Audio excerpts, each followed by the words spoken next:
Hello Sagittarius Collective, Sun and Rising. Ako po si James. Kamusta po kayong lahat? And welcome po to James Tarot PH. Diretso na po tayo sa inyong weekly reading for April 21 to 27. Tulad po nakagawian, kunin nyo lang po yung maka-resonate kayo and leave the rest. Yung pong ibang impormasyon ay para po sa ibang Sagittarius po iyon. So, palakasin nyo po ang inyong intuition this time. Oh, we have the Queen of Swords. Kailangan doon maging happy ka and be thankful and grateful and hopeful for the future. So this time daw, tapangan ng sarili, be smart. So paalala yun sa'yo ng spirit guides mo, Sagittarius. So get lang po yung iyong mga impormasyon base sa inyong intuition na kaloob mismo ng iyong spirit guides sa ating reading for today. So thank you po again for the likes, for the shares, for the subscriptions, and also for those who are not skipping the ads. Saka po sa mga nagdo-donate po sa ating channel.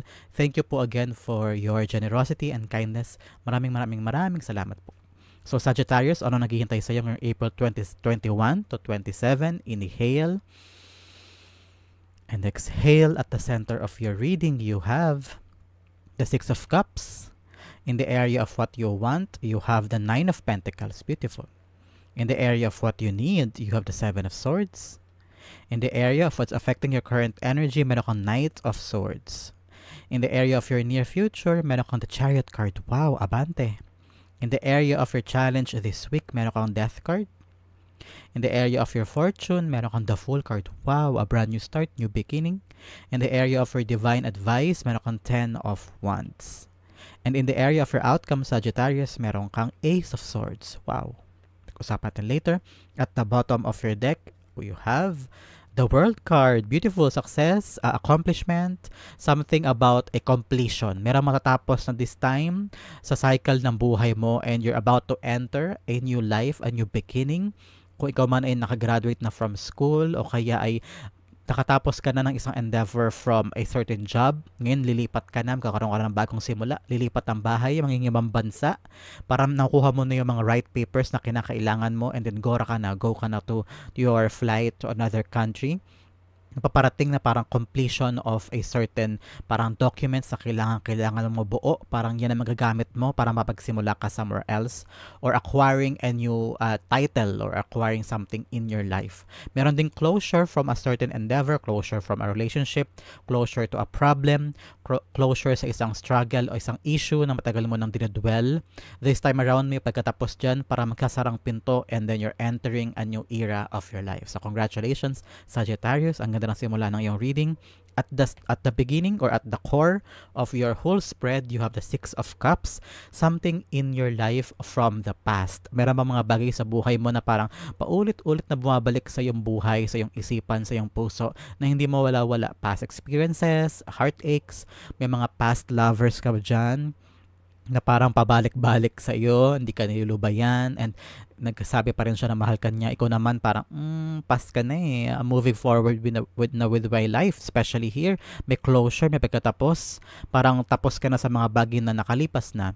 And you're ending a cycle and you're entering a new life. So, nasa iyo ang pagkapasya sa Sagittarius, staying ka pa ba sa taong ito o move forward ka na? For others, I'm seeing here na you're about to realize and having this conclusion na parang, okay, past na pala yun, tapos na yun, hindi ko na kailangan mag-dwell doon, moving forward na ako. Parang binibigyan mo ng regalo ang iyong sarili na maka-move on, maka-move forward, and manatiling lessons yung mga nasa nakaraan at manatiling alaala na lamang sila at wala nang puwang sa iyo ang enter pa sila sa life mo today, okay?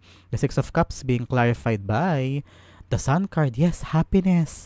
I'm seeing talaga na parang this time around, you're in your life of just accepting kung ano yung paparating, pero yung nakaraan, lilingunin mo lang sila and happy ka na lang na nakita mo yun. Parang, okay, yes, there will be something na to look back and just be happy, be glad that it's over, be glad na parang, yeah, yan yung nakaraan ko, yan yung past ko, and now I'm entering my life full of happiness, full of positivity, entering a new cycle and completing something na dapat matagalan tapos, and now, ang lakas ng loob mo, you're very, very I'm seeing someone standing with a huge smile and ready to face the future. And andun yung paggaan, yung joy sa puso at isipan mo, ang gaan-gaan ng aura mo this time, Sagittarius. In the area of what you want, now, you're claiming your independence with the Nine of Pentacles. Parang you want financial stability, financial freedom. Parang I'm seeing you getting your feet back on track. Parang you're getting your life back on track. Parang ine-enjoy mo yung mga bagay na meron ka this time. Handa kang mag-effort, kumayod, magpagod para sa mga trabaho o goals na gusto mong kunin this time. Parang ikaw ito unti-unti mong inaabot yung mga pangarap mo na parang dati tinry mong isang tabi because you're facing someone or something na ginugol mo yung buhay mo doon. And now, dahil sinara mo na yun, you're happy now of leaving this past in the past, and now hinaharap mo na yung mga bagay na alaya-laya mo this time. You have the financial freedom and the literal freedom to chase the things that you want. Very independent ito, and I'm seeing happy times in your life right now. Nine of Pentacles being clarified by the Wheel of Fortune. Wow! You want talaga na umikot na yung kapalaran this time. The fortune and the future is in your hands. And I'm seeing you claiming everything na alam mong para sa'yo. That what you deserve is what you truly deserve. At parang hindi ka na rin magkakasya o mag-settle sa kakarampot. Hindi ka mag-settle sa kompromiso with other people. Parang hindi mo na isa sa alang-alang ang kaligayahan mo for other people. Now, parang tinitake back mo yung power sa kamay mo na parang hindi. Pag hindi ako masaya, hindi ko hahayaan na nakawin mo yung kaligayahan ko o magkasya na naman ako sa mga bagay na ibibigay mo lang sa akin o nakukuha ko lang. Now is the right time for me to stand up for myself. Take the wheels back into my hands and enjoy what I want. I'm seeing you are guided, you are protected. Everything from now on will go in your favor. So congratulations para sa'yo, Sagittarius. In the area of what you need, now, may tinapos ka. You're happy leaving things behind. You're taking the wheels back in your hands. Lahat ngayon parang swerte in your favor. And you having this freedom and independence. Ang kailangan mo daw, in the area of what you need, is strategy. Tamang tactic, tamang plano. Because baka mamaya ma-overwhelm ka sa magagandang bagay, hindi mo na naayos yung pera mo, hindi na tama yung mga decision mo, bigla-bigla ka nagkakaroon ng impulsive decisions just because you're so happy, you have this full of emotions, ganyan. So this time around, pagplanuhan mo daw mabuti yung mga strategy mo in your life moving forward, especially you're entering a new cycle, a new era. So make sure na lahat ng aspeto at detalye ay napapanghawakan mo, pinag-iisipan mabuti para hindi ka rin madiskarel, hindi ka rin naman magkaroon ng problema. So make sure a good strategy, a good plan moving forward.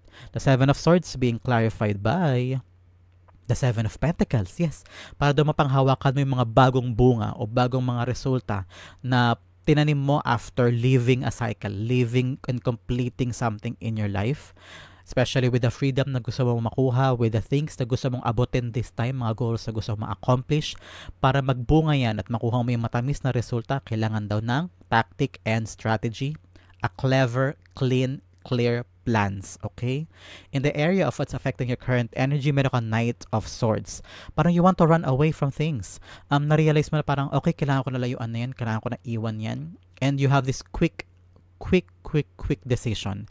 This is something na hindi mo pinag-isipan mabuti. Parang ito yung kutob mo ito yung tawag ang damdamin mo to run away from things. Iwan na yung nakaraan, iwan na yung mga taong feeling mo hindi na para sa'yo o na-realize mo bigla na parang mali pala na nakisama ako dito o mali pala na ito yung pinag-focusan ko o mali pala na ito yung nilalaanan ko ng maraming effort, time at pawis at pagkakataon. Ang daming bagay sa mundo na pwede kong gawin, pwede kong mahalin, pwede kong pagkaabalahan and pinagkakasya ko ang sarili ko sa taong to, sa bagay na to, sa lugar na to, and that quick decision and enlightenment made you chase other things in life. Parang handa ka ngayong habulin yung mga magagandang bagay sa buhay mo na hindi ka na makakasya sa mga maliliit lang, okay? Especially now na ang saya-saya mo, no? You're very happy, free to do what you want and chase what you want. The Knight of Swords being clarified by the Three of Cups. Yes, happiness. I'm seeing you being supported by your friends, your family. I'm seeing you celebrating your new life with these people. I'm also getting like an information with the Knight of Swords. Something came into you, an information or knowledge about something or someone na parang yun yung nagbigay sa iyo ng impormasyon o ng kalinawan sa isip mo why you chose to run away or leave this past behind. And you'll be celebrating and people around you were like, Sabi sa'yo, dapat matagal mo nang ginawa yan eh. So, I'm proud of you, Sagittarius. Ginawa mo na rin yan. Iniwan mo na yan. You moved on from this or you chased your life back. Ngayon, ginagawa mo na yung tama. Parang people are applauding you for doing the right thing na matagal na nilang sinasabi sa'yo. And you chose to close a chapter and now you're entering a new life and people around you, your loved ones, your family even, are very, very happy for you. So, ituloy-tuloy mo lang yan because ang near future mo, you have the Chariot card. Ang nakikita ko yung smooth sailing, magaan na pagpasok ng mga bagay sa life mo. I'm seeing your eyes and your focus on the prize. Parang doon lang nakatutok yung iyong mata, ang isipan, yung atensyon sa mga bagay na gusto mong abutin. And Chariot cards like giving you the freedom to choose kanan or kaliwa, especially with the two horses here. Sa original kasi Sphinx yun eh, pero dalawang direction yun. Going to the left or going to the right, the choice is yours. So now, ang lakas ng freedom mo to do whatever you want. And ang bilis-bilis, ang dali-dali mong gagawin ito because buo ang loob mo. Especially yung constellations above the Chariot is there. Yung spirit guides mo, the gods up there, your angel guides, your ancestors are also there guiding you and protecting you. Kaya kung ano man yung balak mong gawin in the near future, na endeavor, trabaho, pagmamahal, or negosyo, anything, ay ikaw ay protected and guided by them. So, tuloy-tuloy lang, dire-diretso, ilaban mo to, sumugod ka sa mga bagay na gusto mo because you are gonna achieve this, especially with the accomplishment and success card here. Congratulations! The Chariot card is being clarified by the King of Cups. Yes, payapang buhay. Yung mga bagay na in the past, hindi ka naman maapektuhan nun. People are triggering you or parang pinopoke ka para mag-react ka o para lumaban ka o gumawa ka ng mali. Parang hindi mo na gagawin yun eh. You're very emotionally matured in the near future. Nothing will affect you, especially from the things in the past. And now you're empowered person. Lagi mong pinapagana ang isip mo bago ka magsalita, bago ka kumilos, bago ka mag-react. At hindi mo inahayaan na yung emosyon mo ay makaapekto sa iyong gagawin o sa iyong next step. You're a very smart person this time, Sagittarius, and i-embrace mo to because this will lead you to your future. This will lead you to your goal swiftly, quickly, and walang pagkapawis. Parang makukuha mo to agad-agad. Just embody the King of Cups mentality, okay? In the area of your challenge ngayong linggong ito, 21 to 27, you have the Death card. Challenge sa'yo ang pagbabago. Maraming nagbabago sa life mo, especially with the ending of here. So, nire-require ka ng spirit guides to adjust. Adjust sa bagong lugar, adjust sa bagong mga tao, sa bagong pakiramdam, sa bagong mindset, sa bagong klima, kung pa-abroad ka dito. So, sinasabi sa'yo ng spirit guides mo na panghawakan mo yung mga nagbabago sa life mo. Don't force it, don't control it, daanan mo, embrace it, kahit mahirap, learn to adjust, and everything naman is dadaan sa'yo very quickly. So, the adjustment period is required for you to enter a brand new life. Kaya, parang sinasabi sa spirit guides mo ay, hayaan mo lang, daanan mo, let it pass, let it go. Hindi ito pang matagalan, tong transition na ito, tong adjustment period na ito, and you will see na pagkatapos ng transition na ito, you will go from here na masaya ka na, maligaya ka na, at wala na yung past na ito, okay? The Death cards being clarified by the Three of Swords, yes. Especially with the things na talaga nakapanakit sa'yo in the past, learn daw to forget and change it. Dalhin mo lang daw yung mga lessons na natutunan mo doon at wag mo nang dalhin yung mga nakapanakit sa'yo, tao, sitwasyon, lugar. Learn to change that.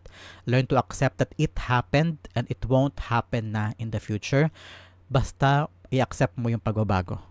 And I'm seeing you na parang, kasi may mga parte pa rin ng past na ang hirap-hirap let go, ang hirap-hirap bitawan, pero kapag daw binitawan mo yun at iniwan mo na yun, things will change for you for the better, okay? In the area of your fortune, you have the Fool card here, bagong simula, bagong buhay. It's time for you to take risk and it will be worth it. Kung naman daw yung mga bagay ngayon na gusto mong simulan, gusto mong gawin, gusto mong bitawan, natatakot kang sumugal sa buhay mo, natatakot ka sa mga unfamiliar things, and you feel like, makukuha ko kaya yun, magagawa ko kaya yun, tama ba to, tama ba yan? Sinasabi sa'yo ng spirit guides mo, now is the right time for you to take the plunge and go for the things that are unfamiliar because the growth is there and you will realize kung sino yung mga taong nasa buhay mo na i-share ka kahit na nahihirapan ka o hindi nila gusto yung ginagawa mo pero dahil naniniwala ka na yun ang dapat mong gawin, those people will stick with you. for you, for your happiness. So, makikilala mo daw yung mga taong para sa iyo at nananatili diyan para sa iyo. And then you will also discover your true strength at yung mga kalakasan mo, and you will be a better person. So, take the plunge, take the risk, and you will go to the new direction of your life, a success and accomplishment. Okay, the full cards being clarified by the Six of Pentacles. Now is the right time for you to parang, like I said kanina, yung parang give and take. Sino yung mga tao nandyan sa'yo? Yung bang binibigay mo na effort ay babalik din. So ngayon makikilala mo kung sino yung mga tao para sa'yo.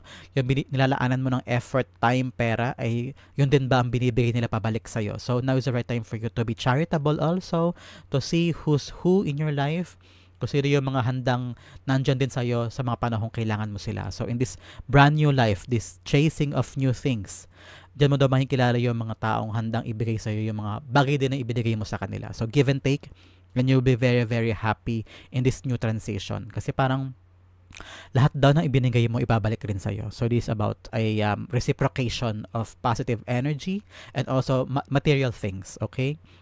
I'm also seeing someone na parang pag may pinautang ka, babalik din. At kung may inutangan ka before, ngayon babalik sila sa life mo at bibigyan ka rin nila ng helping hand. So, parang ngayon may good karma ka for you. Okay, Sagittarius? In the area of divine advice, ang paalala sa iyo ng spirit guides mo na huwag mo na daw dalhin sa bagong buhay mo yung bigat o burden in the past. Learn to ibaba mo na yung mga hindi na kailangan. Gamit ba yan?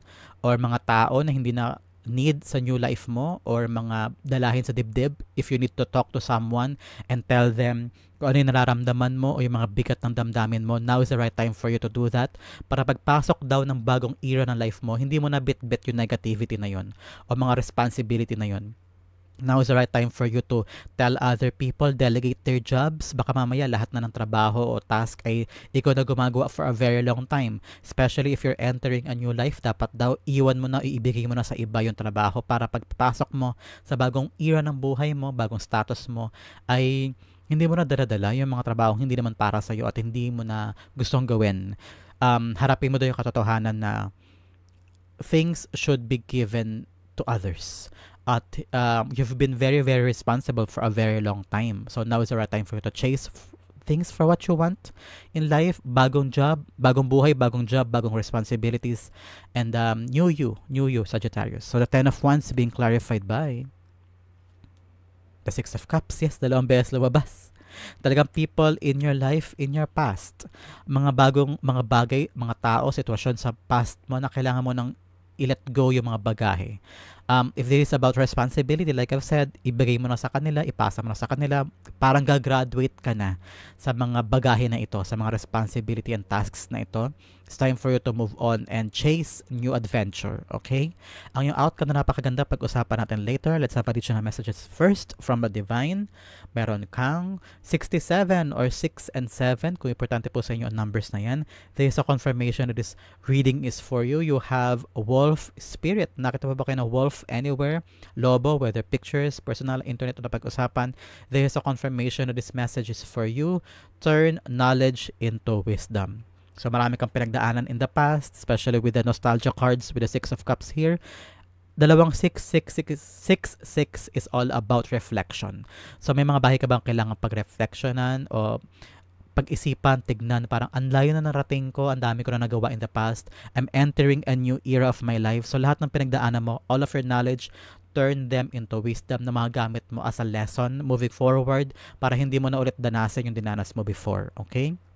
Another message, joy and delight. Open your heart to joy. Be excited, be happy.